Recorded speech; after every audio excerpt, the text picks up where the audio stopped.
Nimbakira omwizina lya mukama witu Yesu Kristo omwana wa Ruhanga ogwe otaremererwa tatitwe obushobozi bwona kabaka ubwo otifuza niza omishoganyu again okusharingaho nimwe ekigambo cyo bukama bwa Ruhanga ogwe Ruhanga owatira omunsomu kandi okiturinzire tukiri abantu abashemire kandi tukino mwisyo tukisya tukutendereza mukama tukumugira ngo webare tata webare so mulungi ahakuba niyo kubasa Ogundo murundi nimbakira banywani banje yona muri abaganda abanyakore abakiga abasoga mwena abarwara mwena nimbakira omwizina elya Kristo Yesu tatitwe ogo otawaho wishemwe cyone kisimire mukama kokori kabire yorumo banuko agisimira mukama abo kuboko niyo mukama yendire ngozarwe azabone kucyosereza omwanya ogwe ogoro bari ya Facebook live kandi imwe abarabeno bakorekereze ngirigi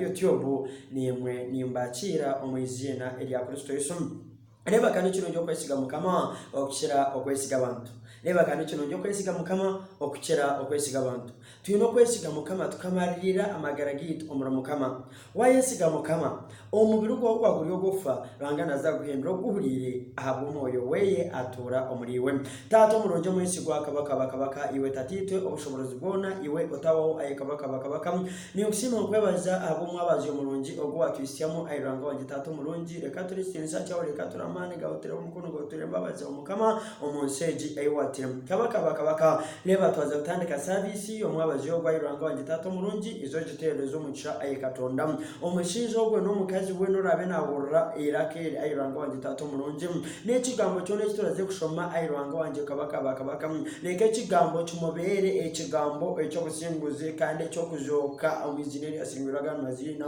ekigambo cyarahurre tata kiri cyo kureta ekesongoro kisya amagara bgeyi ayimukama aza tutendeze tukurame tukimbise tukuse tukuyimbise tukwesengereze mukama ahakuba niyo Ruhanga wito omurungi kabaka leba nite ko mwabazi yo omisho gawe katonda buri kimwe cyone kiraze ko rugo muri yo mwabazi yo ayiranga wanje tato murungi izo asekwane watwebembera aza tata tambura muri tugumya muri ni tata ebiro byona ebyamagara gitu ni ndeta abanywana banje bona abari mushondiye nazeseje mukama yiso murungi nimbari to misho gawe kabaka basakwane wabarebera wasakwane wabakora kurungi ay tata aza tambure muri ni otubera muri ni mukama ebiro byona ibyamagara gitu otine mwana tata muhereza mani otine cerebera tata muhereze cereo murebere aza tukebaze tukimbise Kristo Yesu mulungi twashaba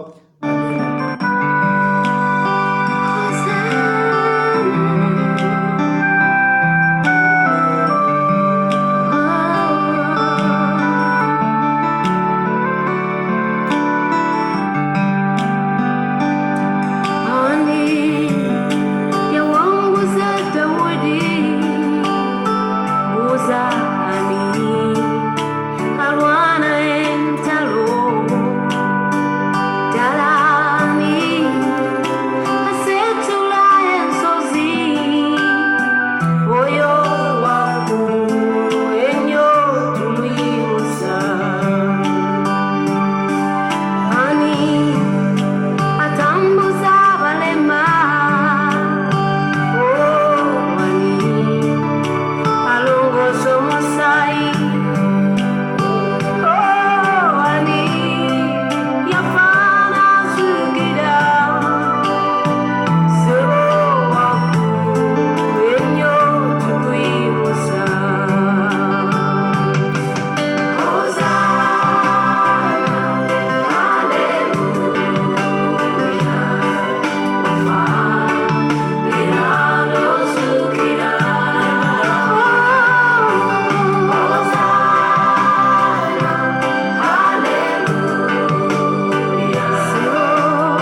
yebazibwe banywanyi bange yonna yonna gye muli mbaniriza nate omulundi omulala mu linnya lya Mukama waffe Yesu.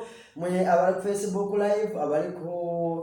live, abali ku abagenda kubanga muliza enjiri eno ku YouTube, mwenna mbaniriza mu linnya lya Mukama waffe Yesu omulungi kitaffe oyo atalemererwangako. Mbagala nnyo mu linnya lya Mukama waffe Yesu, mwebale okuyayanira Katonda, mwebale okuyayanira ekigambo ky'obwakabaka bwa Katonda, kubanga eno ensi gye tulimu twetaaga ekigambo kya Katonda. Ensi eno gye tulimu twetaaga ekigambo kya Katonda. Aliwo ensuubi nate omuti bwe bamala ogutema gutooka nate.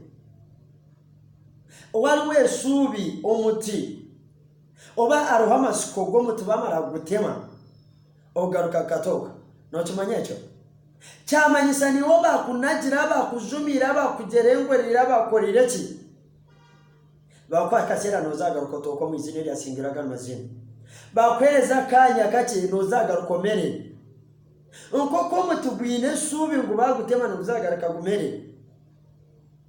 Kati olwo byahandikirwe. Okay, Yobu eshura 14. Yobu eshura 14 omushorongo gwa musanju olwa munana. Mukama simu oyine Bibuli atwita Bruce ni kwakira omuzina lya Kristo Yesu, na mwena barabino banyigitaho a Facebook imo nabangirekire mukache kama zendo recording ejenjiri ndo kugiteka YouTube azamare maremba ikitoni mwe abajya YouTube abajya imo mwena nibakira omuzina lya Kristo Yesu tatitwe otawo ogwenaza bahereza mu kimwe cyona ekimuko yayanira uko kwaro hamasiko ngo muteba gutema nguzagaraka gutoke ni waba bareno bakunagijira bareno bakora ki Mukama yamara kwijuru magaraga Mukama kamara tawo magaragawe ni onozaga ukotoka mu izina rya Kristo Yesu. Bari ababire batakwenda nabaza kwegomba kurira kariho.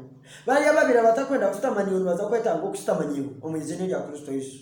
Gendo kore mirimo y'Mukama yakuteka tekero kora ahazo bo mwesigwa noza kufuna noza kureba ebironji omuseji Mukama ruhanga yakutirimo.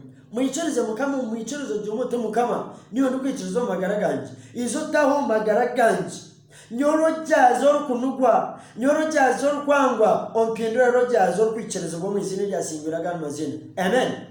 Noza kwicirizo bwa wishemwe wamara kwiciriza Kristo Yesu muzima magaragito akataho magaragawe akakulinda akakwimusya akakusiga kazitamisho akakurongoso mwizina rya singiraga amazina. Eche chuno kwe cyabire kikuro Mukama kakitwara kakiyo ubwo bushabiriza buwabiro muno bushabiriza Mukama kabukwiyeho niyo katanda kakugabo Mukama naza kwesongeza cyesongoro kisya omizina rya singiraga amazina. Yobu eshura 14 nyerwa musanzu manyaro hamas manya arohamas kongu estukutema stoka kandi ngo emetwe y'amataji mato gacho egomeza munekora. Amena. Uyiwajira kwitsiriza omanyengwa w'abarendo bakupumira revo ya w'abarendo bakupumira abana abantu abarendo bakupumira Mukama twaro kupumira aruhamashkongu oyitikutemwa kigarika kitoka kandi emetwe y'amataji mato gacho gagomeza mone gakora otaka wa mashwaba konajire otaka wa mashwaba kutire otaka wa mashwaba rero bakurebeza mamisho otaka wa mashko iwe genda na kugira tugenda koromuro Mukama yakuteka tekiro mu nsomo aha kwana tugambira ngo akakumanya ko rutaka zirwe yakuteka mu nsomo kubana bwa mahanga oriyo mu nsomo kana bwa mahanga oriyo mu nsomo kana bwa magaraga wishemo arwama skongu estukustema sigaraka stoka enkana matajiga go amato gagumiza mune gakura. Yesu asimu ahaba kunajire aba kusindikire bariyo bakusindika mu byawe no basakubata kucumanya ahaba rero bakunaga aba rero bakutwareza kubi bariyo bakusindika mu cyawe eba rero bakutekamo bariyo bakuteka mu byawe. Yusufu bakuruwe bakamanya ngo bamunaga cyawe oba muguza cyawe kumbe batakumanya bakana bamusindika mbiroto byeyi okwicerezebwa mwere cyamanyisane wabaye ne kiroto remera kiroto cyawe shaba mukama yikiriza kiroto cyawe. Amina. Yikiriza wikiriza mukama gutawawo nazakorese bikuru omunsheje y'abawuliri otakafire noza kwika kiroto cyawe mu izina rya Singiraga amazina nkoko umutugwine amasuku ngo no bagutema gukagaruka kamere. Yesu asimu ninjiro wanyokore mbani mu bireba omuntu bagenda bagutema guhereza kanya kake guhereza umwezi muki next cyangwa no basa kureba ngo cyomere konka cyama ekikonje cyo cyamara kutwara umuzigo wacu amizi omuzogo kahurra fukirizwa amizi no kuzakuretere cyo kisinsi amizi gato mu kisinso cyo ekisinso cyo wabire no yetongo cyomire kigaruke cyo ko mu izina rya Kristo Yesu. Aba babire bakunagira bakugira ngo oyomere to kubasa kugaruka ho kutemwe w'ikintu nozagaruka temwe w'ikintu mu izina rya Kristo Yesu.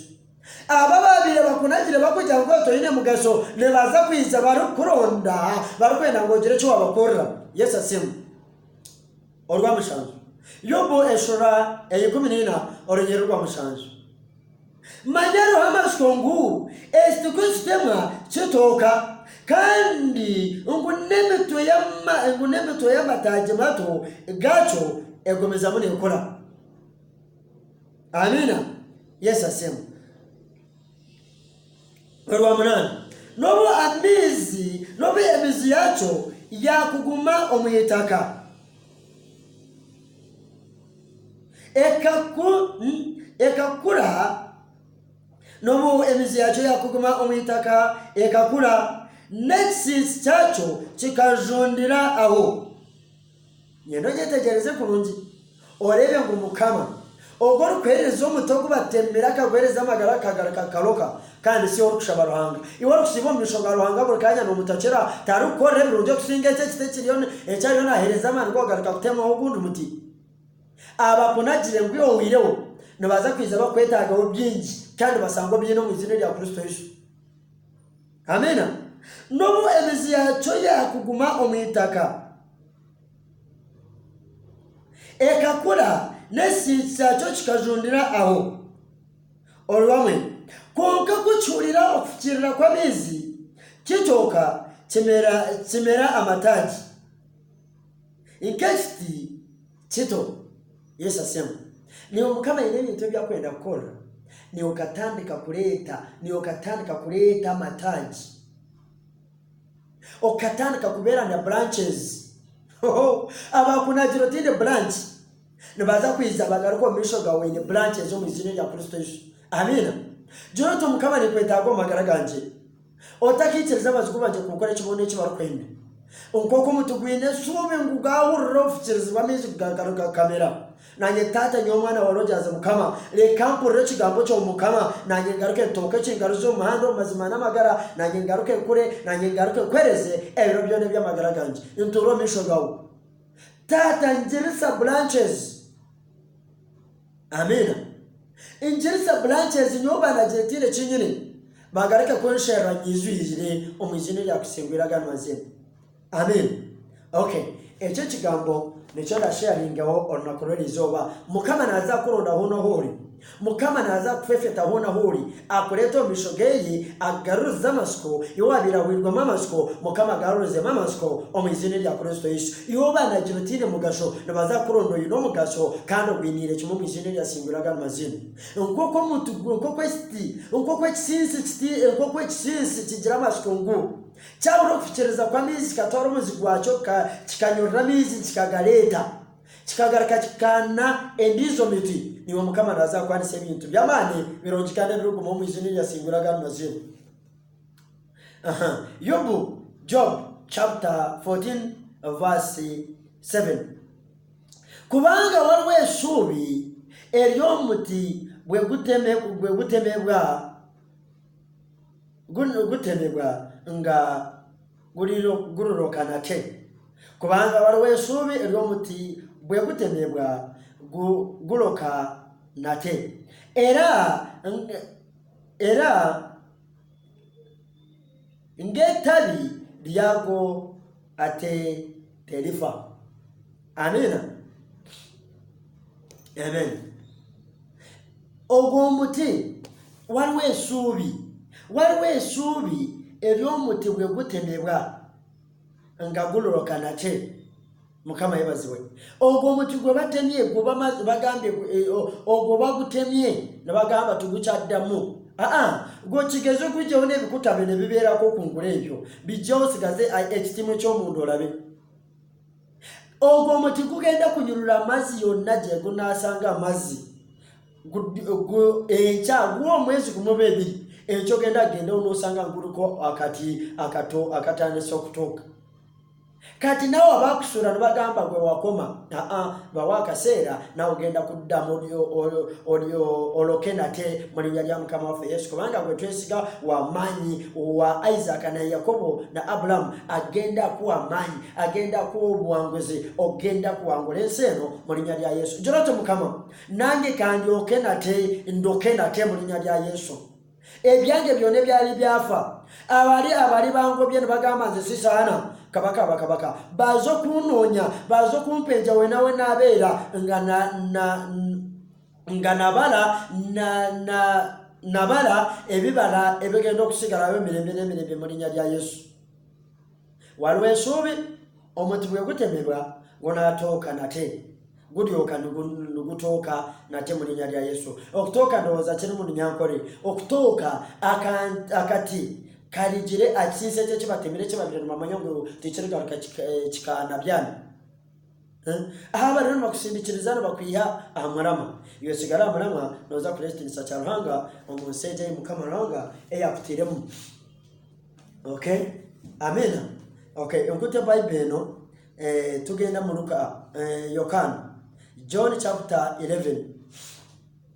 Kankwate y'oluzungu leero mbere nga nsoma mu y'oluzungu leero. Yokana ensura John chapter 11 starting from verse 11.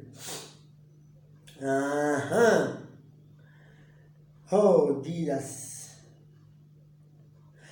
Okay, Katonda yali ayogera ku kufa kwa Lazaro. Kino kyawandiikibwa kijja eri gye tusoose okusoma. Gye tusoose okusoma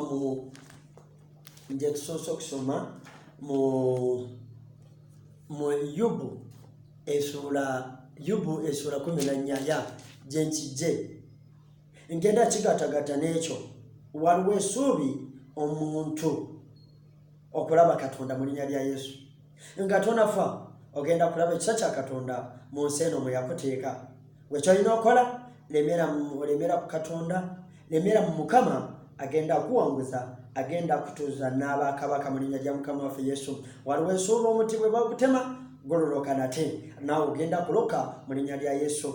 Bakusuula nga tolina bizinesi bagenda kuddamu okulaba ngwenda bizinesi kubanga gwe weesiga wa maanyi wa buyinza ayinza byonna mu linnya lya Mukama waffe Yesu. Gamba oti Mukama mpa omukisa mu nsi eno nga sinnafa nange ontuuseeko ebirungi mu linnya lya Yesu. Omuti gwina essuubi ne bwe bagutema guloloka nate nange ayi Katonda kambeere n'essuubi yonna gye bagenda kunkanyuga, gye bali mu kunjogerera, gye bali mu kugambira ebigambo ebitasaana ku linnya lyange kabaka badde mu kundaba, badde mu kunoonya gye ndi basange nga alina bizinesi, basange nga neevuga, basange nga alina abaana mu linnya lya Mukama waffe Yesu, kubanga taata nange kabaka tandise okunzaaza ebintu eby'amaanyi mu linnya lya Yesu.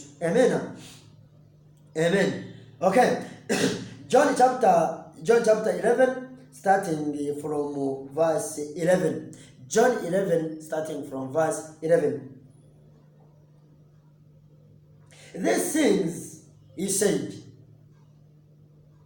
These things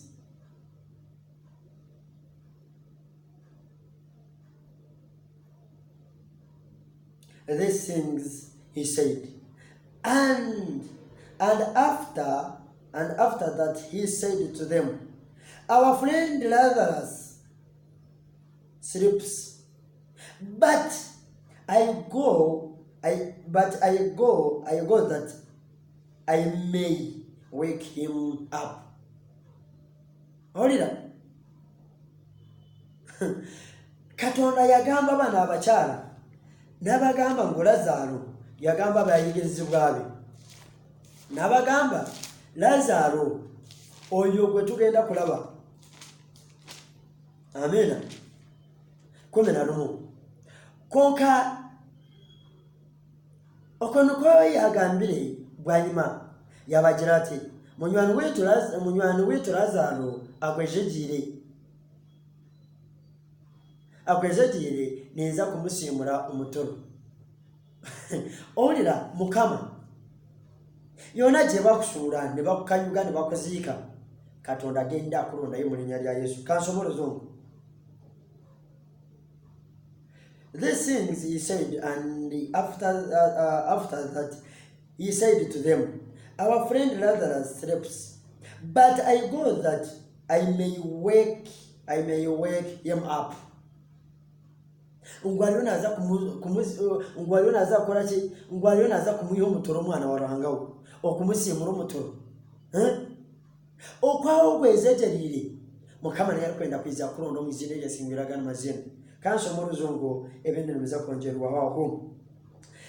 Then his disciples said, Lord, if he sleeps, he will get well. However, Jesus spoke of his death, but they thought that he was speaking about taking rest in sleep. Then Jesus said to them, plainly, Lazarus is dead. And I am glad for your sakes that I was not there, that you may believe. Nevertheless, let us go to him. Mukama yabazibwe. Oruzungu bwecho bwengenda kusoma lero. Amina.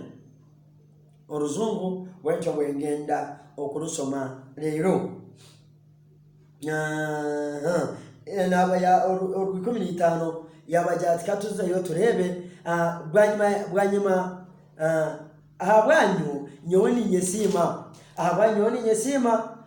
okutabayo mukabona kwicereza mbwene katugende ikatugende ahari.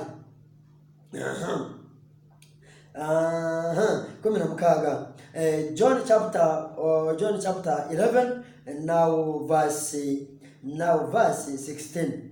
Then Thomas, who is called the twin, said to his fellow disciples, let us also go, that we may die with him. Olera yabaja tugende nawe nitwe twakora ki kandi usoma mu Nyankore takabasisira 16. And Timothy orukweta Didomu yagambira beji bagenzi be nitwe katugende tufenamu. Katugende nitwe tukora ki tufenamu.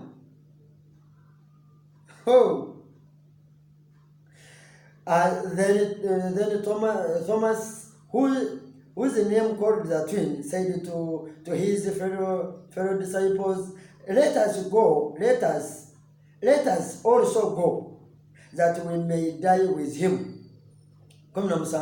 So when Jesus came, he found that he had already been in the tomb 4 days. Now Bethany was near Jerusalem, about 2 miles away, and many of the Jews had joined with the women around Martha and Mary to comfort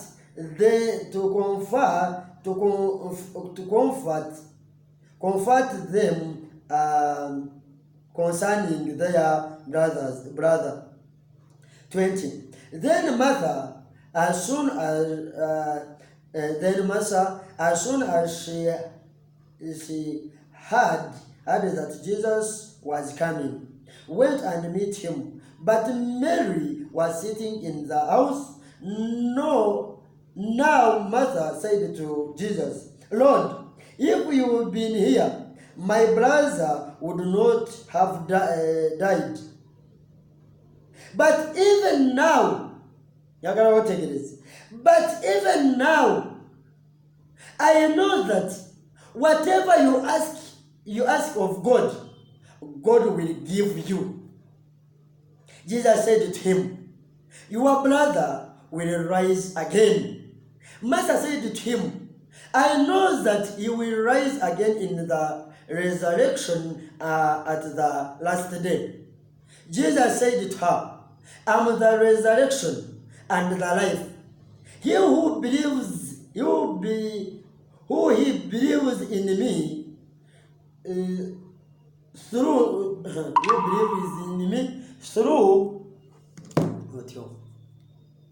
Mukama yebazibwe eyo ye eganye kugendako eri mu kwesalinga wano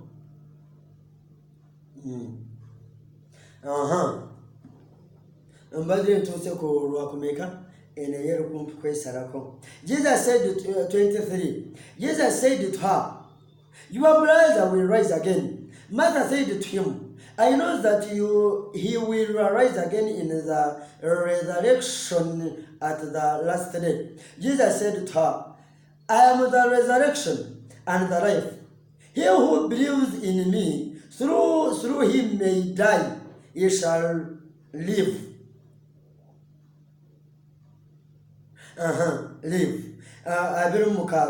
And however he lives and believes in me shall never die. Do you believe this? Okiriza. Tuyina okukiriza Mukama waffe Yesu omulungi okubeera mu bulamu bwaffe. Tumukkirize kabaka, tumukkirize kitaffe oyo ali mu ggulu atubeera omuzadde. Buli kyo tukwatako kyonna kitooke nate kyokole mu linnya lya Yesu. Mukama waffe omulungi agenda kutuweera omukisa mu nsi eno ey'abalamu. Agambye anzikiriza n'obwalifa alibeera mulamu. Ono Maliza n'amugamba no boss, nze kyemanyi muganda waffe agenda kuzuukira ku lunaku olusembayo. Naye Kristo n'amugamba, Jesus said to her, I'm the resurrection, ninye kuzuuka n'amagala. Omuntu wena olukuwunyikiriza talifa kuleka lyagumawo. Wishemwe yeteekateekera okugumawo, yeteekateekera okubeera hamwe na Ruhanga waitu omulungi omu nsi egi eyakutiremu omu izina lya Kristo Yesu. Mukama omulungi omwesigwa tatito talimererwa omwesigwa ow'amaani wa Aburahamu na Isaaka na Yakobo abampeereza omukisa imwe abo abali Facebook live kandi nimwe abarabe nibawulikyereza YouTube. Mukama mwena abampeereza omukisa omu izina lya Singwiragano Mazina. Tuyikirize Ruhanga ategeke amagara gaitu atwebembere abi Ruhanga waitu nitwe tubaye abaana be ebiro byona ebyamagara gaitu. Noyikirize ekyo ngo Mukama nabasa Mukama omulungi omwesigwa tatito obusobozi bwona abampeereza omukisa hona murabe nimuwulikyereza video egi mwena murabe nimukirebera Mukama omulungi abaheereze birungi. Wari omuti gwine essuubi kuba gutema gugaruka gumera niwe abarakunage nooza kutooka mu izina lya Singwiragano Mazina. Mukama omulungi abaheereze omukisa, Mukama omulungi abarebese embabazi ye ezitawaho omu izina lya Singwiragano Mazina. God bless you Uganda. Have a blessed new month. God bless you. Bye-bye.